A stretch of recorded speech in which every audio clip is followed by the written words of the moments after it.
जय हिंद। आज आप सभी के मध्य एक नए टॉपिक के साथ हम प्रेजेंट हैं। टॉपिक है बलूचिस्तान। जब से बलूचिस्तान के लोगों ने स्वयं को स्वतंत्र राष्ट्र के रूप में घोषणा किया है, तब से यह चर्चा में बना हुआ है। बलूचिस्तान जो है, इसकी क्या इतिहास है, इसकी भौगोलिक स्थिति क्या है, उसकी सांस्कृतिक पहचान क्या है, बलूचिस्तान के लोग स्वयं को स्वतंत्र राष्ट्र के लिए बार बार जो संघर्ष कर रहे हैं, ये क्यों कर रहे हैं, इसकी क्या डिमांड है, ये कब से स्टार्ट हुआ, किस तरह से ये लोग अपने आप को पाकिस्तान से अलग एक राष्ट्र के रूप में स्वयं को बनाने के दिशा में लगातार जो संघर्ष कर रहे हैं, इस संघर्ष के दिशा क्या है, किस तरह से है, सारे टॉपिक पर, सारे पहलुओं पर आज हम चर्चा करेंगे। सबसे पहले तो इसका हम लोकेशन देखते हैं बलूचिस्तान का। तो बलूचिस्तान का यदि हम देखेंगे स्थिति क्या है जियोग्राफिकल तरीके से, तो सबसे पहला इसका बाउंड्री अफगानिस्तान के साथ कनेक्ट है, इधर ईरान के साथ कनेक्ट है। ये तो पाकिस्तान के 4 प्रांतों में से एक प्रांत बलूचिस्तान है, जो कि पाकिस्तान का सबसे बड़ा क्षेत्रफल के हिसाब से सबसे बड़ा प्रांत है बलूचिस्तान। यदि बात करें कि भारत के साथ बलूचिस्तान की बाउंड्री कनेक्ट है कि नहीं, तो डायरेक्टली भारत और बलूचिस्तान की बाउंड्री एक दूसरे से कनेक्ट नहीं है। बलूचिस्तान की बाउंड्री अरब सागर के साथ अपनी सीमा साझा करती है। तो ये इसकी जो ज्योग्राफिकल परिस्थितियां, लोकेशन है, उसको हम समझें। अब आते हैं आगे के बारे में चर्चा करते हैं। ये भारत और पाकिस्तान का एक मैप है। इसमें हम देखते हैं, सबसे पहले यहाँ से स्टार्ट करते हैं हम लोग। ये पाकिस्तान का मैप है। पाकिस्तान के 4 प्रांत, सबसे पहले इसमें पंजाब, सिंध, बलूचिस्तान और ये खैबर पख्तूनख्वा, ये 4 प्रांत पाकिस्तान के हैं। और इसमें से जो बलूचिस्तान है, यह पूरे पाकिस्तान के लगभग 44% एरिया को कवर करता है। और इसमें जनसंख्या यदि हम देखें तो मात्र 5% है। पूरे पाकिस्तान के टोटल जनसंख्या का केवल 5% जनसंख्या बलूचिस्तान में है, किंतु इसका जो एरिया है वो 44% है। ये बलूचिस्तान जो है, इस बलूचिस्तान की इम्पोर्टेंस इसलिए और ज्यादा है क्योंकि यह एक प्राकृतिक रूप से खनिज पदार्थों से संपन्न क्षेत्र है। यहाँ पर यूरेनियम, सोना, कोयला, इन सारे चीजों की जो खनिज पदार्थों की यहाँ पे बहुत मात्रा देखी जाती है बलूचिस्तान के क्षेत्रों में। अब आता है कि बलूचिस्तान जो है, इसकी भारत और इसका जो इम्पोर्टेंस है भारत के लिए, चाइना के लिए क्या है।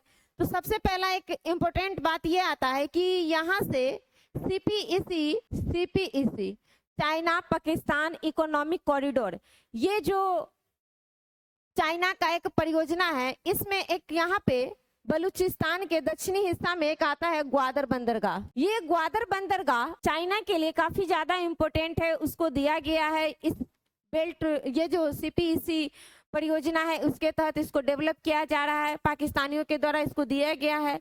और यह चाइना के लिए काफी ज्यादा इम्पोर्टेंट है क्योंकि इस प्रोजेक्ट के तहत ही चाइना अपनी पहुंच यूरोप तथा पश्चिमी देशों के साथ अपनी स्थिति को मजबूत करने में, इसके लिए ये इम्पोर्टेंट है चाइना के लिए। अब आता है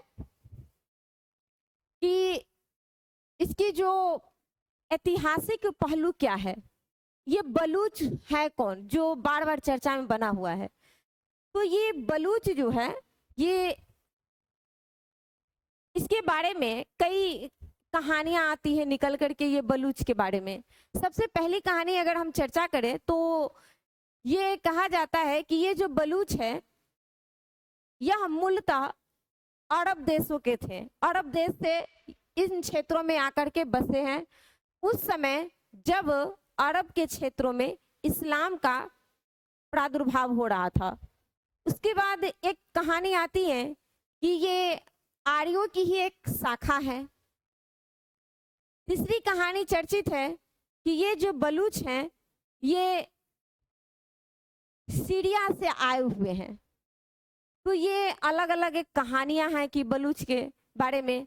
बलूच की अपनी एक भाषा है बलूची, जो कि फारसी और ईरानी भाषा के लगभग करीब करीब देखी जाती है, इनकी अपनी बोली। अब आता है इसका इंपॉर्टेंट पॉइंट ये कि बलूच के बारे में इसका ऐतिहासिक चर्चा क्या है, यानी इतिहास क्या रहा है बलूचों का। जब भारत और पाकिस्तान 1947 में स्वतंत्र होता है,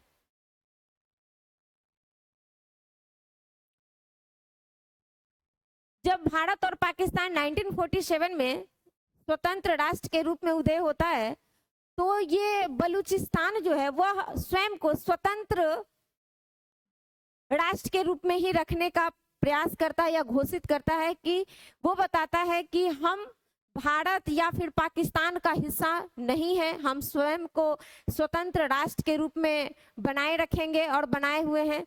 तो ये स्वयं को स्वतंत्र रखने का प्रयास करते हैं और स्वतंत्र रहते हैं, ये किसी का हिस्सा नहीं रहते हैं।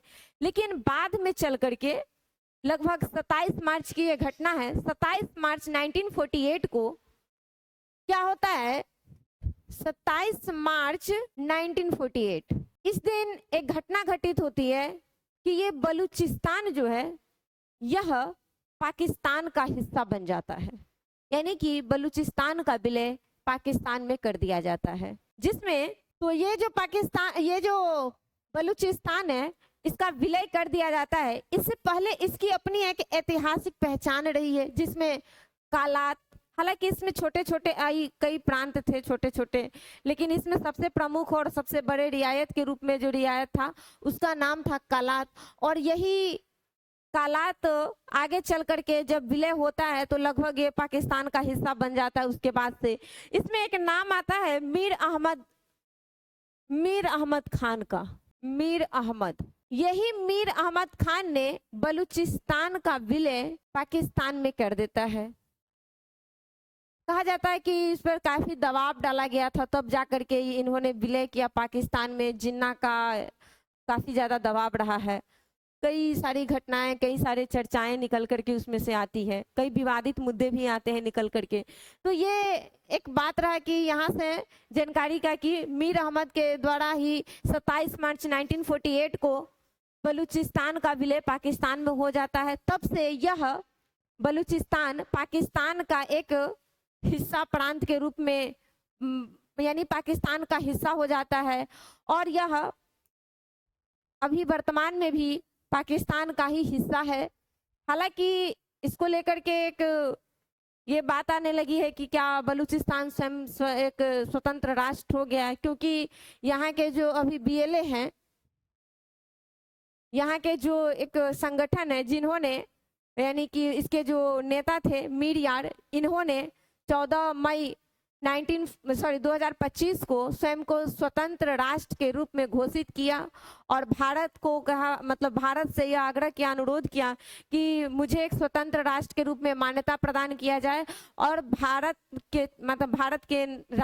की राजधानी नई दिल्ली में दूतावास खोलने का भी आग्रह किया और यूएनओ को बताया कि मुझे स्वतंत्र राष्ट्र के रूप में मान्यता प्रदान किया जाए। तो ये एक चर्चा में है, इम्पोर्टेंट बात है कि ये स्वयं को स्वतंत्र राष्ट्र की मांग करने लगा है और ये अपने आप को रिपब्लिक ऑफ बलूचिस्तान भी बताया। तो ये सारा पॉइंट है, फैक्टर है इससे। उसके बाद आती है कि भारत और बलूचिस्तान के संबंध में कुछ बातें। देखिए, ये घटना लगभग 2004, क्योंकि ये बलूचों की जो घटना है यह उसके बाद से ही स्टार्ट हो जाता है, यानी 1948 के बाद से जब मीर अहमद ने विलय किया, उसके बाद उनका भाई ने इसका विरोध करता है। उसके बाद से धीरे धीरे यह बलूचों का विरोध बढ़ता ही जाता है और लगातार कई बार देखा गया कि बलूचों ने अपने अधिकार के लिए कई विद्रोह किए, कई बार, जिसमें 1948, 1962, 1973, 1977 ये सारा विद्रोह का केवल एक ही उद्देश्य रहा है कि मुझे स्वतंत्र राष्ट्र की मान्यता दिया जाए, यानी हम स्वतंत्र राष्ट्र के रूप में अपने आप को बनाना। तो ये सारा घटना घटित तो हो रहा है आज भी। ये लोग अपने संघर्ष, अपने अस्तित्व के संघर्ष की लड़ाई में लड़ रहे हैं, संघर्ष की लड़ाई। तो यह घटना सबसे ज्यादा चर्चा में तब बन जाता है लगभग 2004 के बाद से। एक रिपोर्ट आता है एमनेस्टी इंटरनेट का, जिसमें यह बताया जाता है कि लगभग 2004 से अब तक 10 लाख लगभग बलूचों को पता न गायब कर दिया गया, मार दिया गया, उसको मार करके फेंक दिया जाता था। तो उस पर कई बार मतलब इस तरह की घटनाएं सामने आई, तो ये और ज्यादा थोड़ा सा वहां के लोगों में आक्रोश देखने को मिला और यह विद्रोह और धीरे धीरे अपने लक्ष्य की ओर बढ़ने लगा। स्वतंत्र राष्ट्र के लक्ष्य लिए हुए जो अपने आप को स्टार्ट किया था कि हम स्वतंत्र हैं, स्वतंत्र राष्ट्र रहेंगे, बलूच स्वयं स्वतंत्र होना चाहता है, तो ये अपने लक्ष्य की ओर लगातार आगे बढ़ता चला जा रहा है और आज भी अपनी संघर्ष की लड़ाई लड़ रहा है। तो ये बलूचिस्तानियों की एक, बलूचिस्तान के लोगों की और बलूचिस्तान की परिस्थिति और इसकी ऐतिहासिक कुछ घटनाएं रही, इंपोर्टेंट पॉइंट रहा। अब आता है कि बलूचों की भाषा, बलूचों की भाषा बलूच है, जो कि फारसी और ईरानी भाषा के लगभग आसपास देखने को मिलता है इसकी बोली। और ये बलूच लोग जो हैं, इसमें बलूचिस्तान में एक इम्पोर्टेंट ये आ जाता है कि ये बलूचिस्तान में लगभग पाकिस्तान के टोटल एरिया का 44% टोटल एरिया का लगभग 44% एरिया कवर करता है बलूचिस्तान, किंतु जनसंख्या में केवल 5% है। लेकिन प्राकृतिक रूप से संसाधन के मामला में काफी ज्यादा संपन्न क्षेत्र है, लेकिन फिर भी यहाँ पर गरीबी, भूखमरी आदि यानी पिछड़ेपन के सारे लक्षण यहाँ मिलेंगे आपको, यानी काफी ज्यादा पिछड़ा हुआ है, यहाँ पर डेवलपमेंट नहीं के बराबर देखने को मिलता है। तो ये भी एक चर्चा, ये भी एक इन लोगों के असंतोष का कारण है यहाँ के लोगों के लिए कि मुझे कोई ज्यादा महत्व नहीं दिया जाता है। साथ ही इसका एक और है कि पाकिस्तान की जो राजनीतिक व्यवस्था है उसमें भी इनकी हिस्सेदारी बहुत ही कम है, तो इससे भी इन लोगों में असंतोष है। ये हम देख रहे हैं कि बलूचिस्तान है, ये इधर आपका इसका अफगानिस्तान से बाउंड्री है, इधर ईरान से है और इधर लगभग 770 किलोमीटर इसकी बाउंड्री अरब सागर से कनेक्ट है। बलूचिस्तान का कोई भी एरिया डायरेक्ट भारत से बाउंड्री कनेक्ट नहीं करता है। उसके बाद अगर हम देखें कि बलूचिस्तान का अपना, अगर इसकी राजधानी की बात करें तो क्वेटा है, बलूचिस्तान की राजधानी क्वेटा। जो कुछ इंपोर्टेंट पॉइंट है वो हम थोड़ा सा देख लिए। बलूचिस्तान में रेगिस्तान भी है, पहाड़ भी है, ये सारी क्षेत्र देखने को मिलता है बलूचिस्तान का ज्योग्राफिकल के हिसाब से।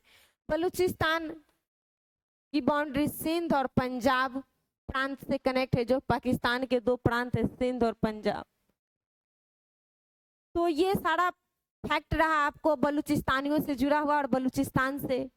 और देखिए आगे क्या होता है, बलूचिस्तान का भविष्य किस दिशा की ओर अग्रसर होती है। और इसके बाद हम आगे फिर से एक नए टॉपिक के साथ आप लोगों के मध्य प्रेजेंट होंगे। और तब तक के लिए जय हिंद। अगर आपको मेरा वीडियो पसंद आता है तो लाइक और सब्सक्राइब कीजिए। अपना ख्याल रखिए। जय हिंद।